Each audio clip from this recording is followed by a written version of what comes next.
नया drama another person. आप लोगों के बहुत कहने के ऊपर मैंने ये ड्रामा शुरू किया है। इस ड्रामे के ये दो मेन कैरेक्टर्स हैं। इसमें हीरो का नाम है केनान ओज़तुर्क और जो हीरोइन है उसका नाम है लैला, जो कि एक क्राइम इन्वेस्टिगेशन करती होती है, क्राइम डिटेक्टिव होती है। और जो लड़का होता है वो एक मशहूर एंकर होता है। तो चलें इसके साथ इस स्टोरी को शुरू करते हैं। स्टोरी शुरू होती है लैला से, जो कि अपने दोस्त से बात कर रही होती है। उसकी फ्रेंड उसे कहती है कि तुम इतने टाइम से इस्तांबुल नहीं आई हो, तुम तो वहाँ पर जाके हम लोगों को भूल ही गई हो। यानी अगर कोई इंसान किसी को मिस करता है तो उसे मिलने तो आता है ना। मैंने तो उम्मीद ही छोड़ दी कि तुम मुझसे कभी मिलने आओगी यहाँ पर। लैला की फ्रेंड उससे बात ही कर रही होती है कि इतने में बेल बजती है और जब वो दरवाज़ा खोलती है तो सामने लैला खड़ी होती है। वो कहती है, आई लैला, तुमने मुझे बताया क्यों नहीं यहाँ पर आने से पहले। लैला बहुत टाइम बाद यहाँ पर इस्तांबुल आती है। लैला बताती है कि वो कल ही आई और कल से ही उसने काम शुरू कर दिया यहाँ पर। उसकी दोस्त कहती है, वाह क्या सच में लैला, अब यानी तुम यहाँ पर ही रहोगी।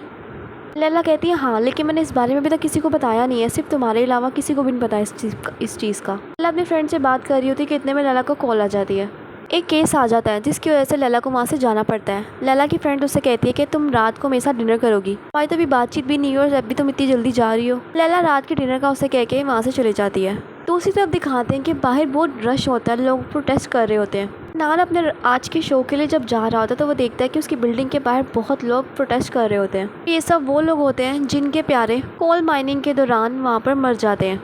केनान के शो पर आज वो आदमी आता है, यानी जिसकी वो कंपनी होती है और जिस कंपनी के लोग वहाँ पर मरे होते हैं कोल माइनिंग के लिए। इसकी असिस्टेंट कहती है कि आखिर ये केनान सर ने उस आदमी को क्यों बुलाया जिसकी वजह से 42 लोग मर चुके हैं। और बाहर लोगों की तादाद देखो, कितने लोग प्रोटेस्ट कर रहे हैं, आखिर केनान सर ने उसको क्यों बुलाया। फिर शो शुरू होता है। केनान उस आदमी से सवाल करता है, मितहात से, जिसकी वो कंपनी होती है। वो उससे सवाल करता है कि आखिर आपने अपने बंदों को इतनी बेरहमी से मरने के लिए वहाँ पर क्यों छोड़ दिया। यानी वहाँ पर कोई भी नहीं था, कोई मैनेजर, कोई बड़ा आदमी नहीं था जो उन लोगों की गाइडेंस करता। मितहात कहता है कि ऐसा कभी हो ही नहीं सकता। यानी हम लोग कभी कोई काम करवाना शुरू करते हैं तो वहाँ पर कोई मैनेजर होना वहाँ पर लाजमी होता है, और ऐसा ही वहाँ पर हुआ था। सब कुछ इतनी जल्दी और इतना तेज़ी रफ्तार से हुआ कि हमें कुछ समझ ही नहीं आई। यानी इस तरह के कामों में ऐसे काम तो होते ही रहते हैं, लेकिन मैं पूरी कोशिश करूँगा कि जिन घर वालों के लोग मरे हैं मैं उनके साथ हमदर्दी कर सकूँ और उनके कुछ काम आ सकूँ। अच्छा, तो मतलब आपका कहना है कि इसमें आपकी कोई गलती नहीं है। यानी कोल माइनिंग के काम में बहुत सारे ऐसे हालात होते ही रहते हैं। अच्छा, तो फिर इसी के साथ हम शो को ख़त्म करते हैं। मितहात अपनी तरफ से सफाई दे चुके हैं, इसलिए अब हम शो को ख़त्म करते हैं। अब मिलते हैं आपसे न्यूज़ बुलेटिन में।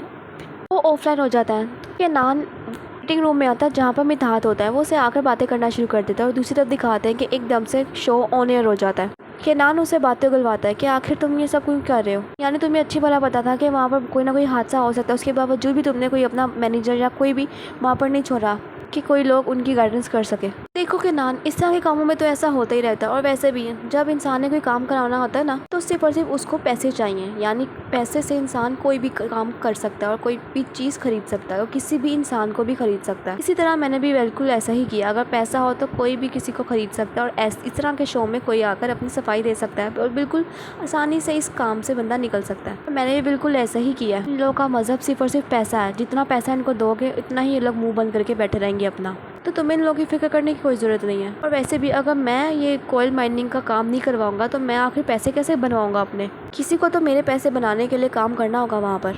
ये इस न्यूज़ चैनल की हेड है और जब वो देखती है कि इस आदमी की यानी मितहात की आवाज़ें पूरी टीवी पे चल रही है और ये सब शो ऑन एयर चल रहा है, तो हर तरफ अफरा तफरी चल जाती है। हर कोई मितहात और केनान की बातें सुन रहा होता है और लेकिन मितहात को इस बारे में कुछ पता नहीं होता कि एकदम भागी भागी जो इस न्यूज़ चैनल की हेड होती है वो आती है और कहती है कि ना ये सब क्या हो रहा है। मितहात, तुम्हारी सारी बाजी ऑन एयर जा रही है, तुमने जो भी बातें की है सब कुछ ऑन एयर जा चुका है। मितहात को गुस्सा आ जाता है। वो कहता है कि नान, मैं तुम्हें छोड़ूंगा नहीं, सिर्फ तुमने जानबूझ के किया ना मेरे साथ। नान की शक्ल पे बहुत खून जैसे आ जाता है, जैसे ये सब कुछ करके उसको बड़ा मज़ा आया है। वो हेड उसको कहती है कि नान, तुमसे तो मैं बारे में बात करूंगी, आखिर जो तुमने किया ना उसके बाद तुम्हें इसका हिसाब देना होगा। इस बारे में रात को डिनर पे बात करेंगे। ये औरत कहती है कि आखिर केनान तुम करना क्या चाहते हो। यानी तुम अपने आप को हेड समझते हो लेकिन तुम भूल रहे हो कि इस कंपनी की हेड मैं हूँ, ना कि तुम। हालांकि तुम बहुत मशहूर एंकर हो हमारी कंपनी के, लेकिन तुम ऐसा कुछ नहीं कर सकते जो मेरी इजाज़त के बगैर हो। नान का सारा ध्यान उसकी बातों पर नहीं बल्कि अपनी नेक्स्ट टेबल पर बैठी एक लड़की के ऊपर होता है। वो लड़की कौन होता है वो आपको तो पता ही है। केनान उसको देख रहा था तो लैला की नज़र उसके ऊपर पड़ती है कि वो उसको देख रहा है।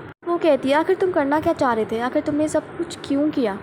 नान कहता है, अगर मेरी गलती तुम्हें बहुत ज़्यादा बड़ी लग रही है तो मैं इसका तुम्हें रिवार्ड भी दे सकता हूँ। ये लो पकड़ो। वो अपने बैग से कुछ चीज़ निकालता है। नान जब अपना उसको रेजिग्नेशन लेटर देता है तो वो पहले तो देखती है वो ये क्या है। केनान कहता है मेरा रेजिग्नेशन लेटर है। पर उस लेटर को पकड़ती है और उसको फाड़ देती है और केनान से कहती है अपना डिनर एंजॉय करो। केनान कहता है ओके थैंक यू और वो औरत वहाँ से चले जाती है। फिर केनान बार बार लैला को ही देख रहा होता है उस टेबल पर बैठे हुए।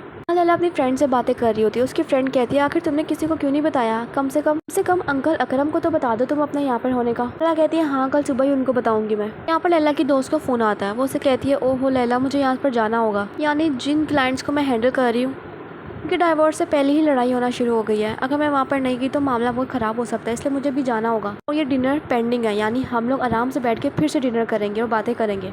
लैला की दोस्त जब वहाँ पर जाती है तो दिखाते हैं कि सामने कुछ लड़के बैठे होते हैं, वो बहुत शोर मचा रहे होते हैं। पूरे रेस्टोरेंट में सिर्फ उन्हीं की आवाज़ें आ रही होती हैं। लैला बहुत परेशान हो रही होती है उनकी आवाज़ों से, बल्कि हर कोई परेशान हो रहा होता है उनकी आवाज़ों से। उन लड़कों को सामने बैठ के देख रही होती है कि केनान की नज़र भी उसकी नज़रों की तरफ जाती है जहाँ वो देख रही होती है। केनान जब पीछे मुड़ के देखता है तो लोग बहुत शोर मचा रहे होते हैं। वो वेटर से कहता है कि इनको चुप कराओ, यहाँ पर पूरे रेस्टोरेंट में हर कोई परेशान हो रहा है इन लोगों से।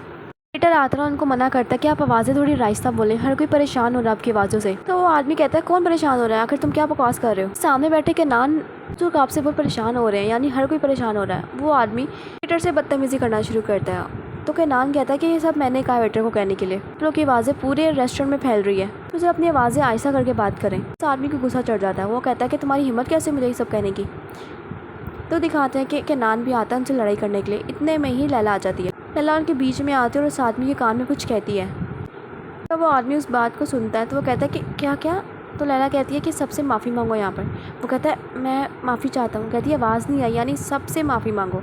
तो वो आदमी ज़रा बड़े गुस्से से कहता है कि मैं सबसे माफ़ी चाहता हूँ। केनान एकदम हैरान हो जाता है कि ये आदमी एकदम इसकी बात पर कैसे चुप कर गया और सबसे माफ़ी भी मांग ली। केनान बड़ा इम्प्रेस होता है लैला से। ये सब करने के बाद लैला जाकर अपने आराम से सीट पर बैठती है और खाना खाना शुरू हो जाती है और वो लोग भी यहाँ से चले जाते हैं। केनान जाकर अपने टेबल पर बैठता है। केनान कहता है कि वैसे तुमने सालवी के कान में कहा क्या जो एकदम वो चुप कर गया, तुम्हारी बात मान गया, यानी हमारी तो कोई बात नहीं मानी उसने। लैला कहती है कि मैंने कुछ तो ऐसा कहा होगा ना, तुम इसकी परवाह ना करो, यानी तुम्हें सुकून से खाना खाने को मिल रहा है ना तो तुम खाना खाओ। केनान कहता है फिर भी शायद तुमने उसको कहा होगा कि मैं प्रोसिक्यूटर हूँ तो मेरी बात सुन लो। लैला कहती है तुम्हें कैसे पता मैंने ये कहा है। केनान कहता है यानी तुम्हारा बैग आम लड़कियों की तरह नहीं है। जो चीज़ तुमने उसके कान में कही है अगर तुम ये ना कहती तो उसके अलावा कोई ऐसी चीज़ नहीं थी जो उसको चुप करा सकती थी। केनान कहता है वैसे अगर तुम बुरा ना मानो तो तुम्हारे साथ बैठकर डिनर कर सकता हूँ क्या मैं। लैला कहती है वैसे मैं तुम्हें बिल्कुल नहीं जानती, तुम मेरे लिए स्ट्रेंजर हो तो मैं तुम्हें अपने टेबल पर क्यों बैठाऊँ। केनान कहता है तुम मुझसे डरो तो ना, मैं कोई ऐसा वैसा आदमी नहीं हूँ। लैला कहती है अभी तो तुम वैसे देख चुके हो कि मैं डरती नहीं हूँ किसी से, तो तुम ये बात क्यों कर रहे हो।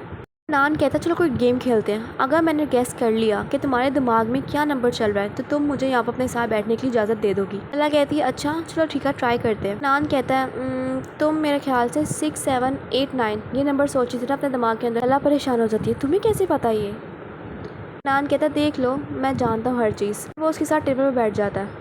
सब बातों में केनान कहता है कि तुमने मुझे अभी तक बताया नहीं कि तुम्हारा नाम क्या है। लैला कहती है तुम इस टाइप के आदमी हो जो अगर किसी लड़की का नाम या सरनेम पता लग जाए रातों रात वो उस लड़की का एड्रेस ढूंढकर उसको सुबह के वक्त 500 रोजेस भेज सकता है। तुम इस टाइप के आदमी हो। केनान कहता है कि फिर भी बताओ तो सही अपना नाम मुझे, मैं ऐसा आदमी नहीं जैसे तुम मुझे सोच रही हो। लैला कहती है अपनी सुपर पावर्स यूज़ करो ना। केनान कहता है कि मैं इतनी पी चुका हूँ कि मेरी सारी सुपर पावर्स वीक पड़ गई हैं। लैला कह रही है तुम मेरे लिए स्ट्रेंजर हो, आखिर मैं तुम पे कैसे यकीन कर सकती हूँ। केनान कहता है मैं स्ट्रेंजर तो नहीं हूँ, यानी मैं केनान ओस्तुर्क हूँ और मैं एक मशहूर जर्नलिस्ट हूँ, कुछ तुम जानती तो। लैला कहती है ओह वाह कितना बड़ा सीक्रेट तुमने मुझे अपने लिए बताया है। ठीक है कल मेरी सेक्रेटरी तुम्हारा घर का पता और नाम ढूंढकर तुम्हें सुबह 500 रोजेस भेजेगी। लैला कहती तुम ऐसा नहीं कर सकते हो। केनान कहता ठीक है वो भी सिर्फ एक शर्त के ऊपर, मैं ऐसा नहीं करूँगा। लैला कहती है वो क्या। केनान कहता तुम्हें मेरे साथ इस गाने पर डांस करना होगा, सिर्फ यही एक रास्ता तुम्हारे पास अगर तुम चाहते हो कि तुम्हें सुबह 500 रोजेस ना भेजे जाएँ। लैला उसकी बात नहीं मानती। केनान कहता चलो ठीक है गेम खेलते हैं, मैं तुम्हारे माइंड को पढ़ता हूँ, तुमने जो नंबर अपने दिमाग में सोचना वो सोचो, अगर मैंने गेस कर लिया तो तुम्हें मेरे साथ डांस करना होगा। कहाँ तक लैला कुछ सोचती है। केनान उसे पूछता कि सोच लिया तुमने। फिर केनान गेस करता है 1, 4, 5, 6, 7, 8। लैला एकदम हक्की बक्की रह जाती है और कहती है क्या तुम्हें कैसे पता लगा कि मैं ये सोच रही हूँ, वाह मैं तो इम्प्रेस हो गई हूँ। केनान कहता है अच्छा तो अब तुम्हें मेरे साथ डांस करना ही होगा। लैला के पास और कोई चारा नहीं रहता। लैला उसके साथ डांस करने के लिए तैयार हो जाती है। वो दोनों डांस करने लगते हैं। केनान कहता है कि तुम जैसा मुझे सोच रही हो ना इस टाइम मैं वैसा बिल्कुल भी नहीं हो, तुम सोच नहीं सकती कि इस टाइम मुझे कितनी एम्बेरसमेंट हो रही है। कहती है हाँ तो एम्बेरसमेंट तो होगी, यहाँ पर हमारे अलावा कोई भी डांस नहीं कर रहा है, सबकी नज़रें हमारे ऊपर ही हैं। केनान कहता है कि हाँ हर कोई हमें ही देख रहा है। केनान कहता है तुम यकीन करोगे कि आज से पहले मैंने कभी ऐसा नहीं किया, लेकिन फिर भी आज की रात तुम्हारे साथ गुजार कर बहुत अच्छा लगा। लैला कहती है हाँ मुझे भी। खान कहता है कि हर किसी के चेहरे के पीछे कोई ना कोई चीज़ छुपी होती है और जैसा मैं तुम्हें दिख रहा हूँ वैसा बिल्कुल भी नहीं हूँ। केनान बार बार यही लफ्ज़ यही लाइनें बार बार बोल रहा होता है। केनान लैला को बाहर टैक्सी तक छोड़ने आता है। वो उसे कहता है कि आज की रात गुजार कर बहुत अच्छा लगा। केनान कहता है कि आज की रात मैं बहुत डिप्रेस था लेकिन तुम्हारे साथ बात करके मुझे अच्छा लगा। लैला कहती है हाँ बिल्कुल मेरे साथ भी ऐसा ही है। दोनों एक दूसरे को गुड बाय करते हैं और वहाँ से चले जाते हैं। फिर दिखाते हैं कि एक सुनसान जगह होता है कि एक आदमी अपनी जान बचाने के लिए भाग रहा होता है और आवाज़ें लगा रहा होता है कि बचाओ बचाओ मेरी जान बचाओ।